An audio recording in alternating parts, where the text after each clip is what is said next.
Many families turn to complementary and alternative treatments for autism, hoping they'll help without harmful side effects. But a new study concludes the scientific evidence isn't strong enough to recommend them with confidence, at least not yet. Researchers analyzed 248 meta-analyses covering more than 200 clinical trials and over 10,000 participants. They evaluated 19 different therapies, ranging from music and animal-assisted interventions to probiotics, herbal medicine, acupuncture, and vitamin D. Their conclusion?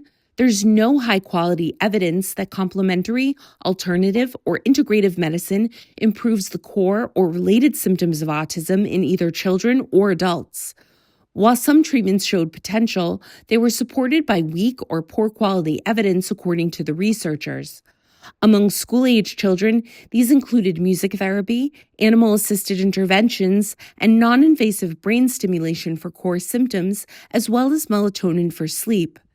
In adolescents, repetitive brain stimulation showed potential benefits for repetitive behaviors, and in adults, physical activity supported social communication. The researchers stress fewer than half of the studies included any evaluation of side effects or tolerability. They say their findings highlight a critical need for stronger research. To help families and clinicians sort through the data, the researchers created a free online platform that organizes and updates the evidence.